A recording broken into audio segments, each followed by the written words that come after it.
અંકલેશ્વરના ભડકોદરા ગામની ગ્રામ પંચાયત દ્વારા વડાપ્રધાન નરેન્દ્ર મોદીના ડિજિટલ ઇન્ડિયા સ્વપ્નને સાકાર કરવામાં આવ્યું. ડિજિટલ અભિયાનને વેગ આપવા માટે ભડકોદરા ગ્રામ પંચાયત દ્વારા 10 જેટલા ટાવર લગાવી વાઈફાઈ ઝોન ઊભા કરવામાં આવ્યા છે, જેનો સંપૂર્ણ ખર્ચ ગ્રામ પંચાયત ઉઠાવશે, જે દ્વારા ગામના લોકો દિવસમાં 400 MB જેટલું ઇન્ટરનેટ સર્ફિંગ કરી શકશે. સરકારી યોજનાઓ વિનામૂલ્યે જાણકારી મળી શકશે અને વેરાઓ ઓનલાઈન ભરી શકાશે. ગ્રામ પંચાયતની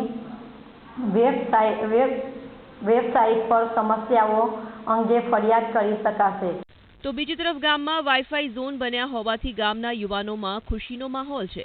યુવાનોને તેના થકી ભણતર, સરકારી યોજનાઓ અંગે માહિતી મળી શકશે અને ગ્રામ પંચાયત દ્વારા વસૂલવામાં આવતા વિવિધ વેરા પણ ઓનલાઈન ભરી શકાશે. યુવા મિત્રોને ઘણો ફાયદો થાય છે.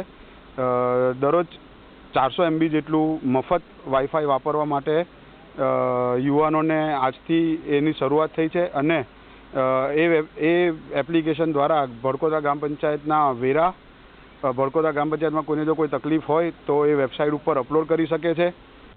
આજના ડિજિટલ યુગના જમાનામાં ગામડાઓ પણ શહેરની સમકક્ષ આવી રહ્યા છે અને ગ્રામજનોનું જીવન ધોરણ પણ ઊંચું આવી રહ્યું છે.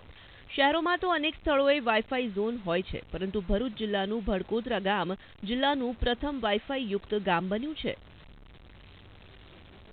જય વ્યાસ, ETV ન્યૂઝ, ભરૂચ.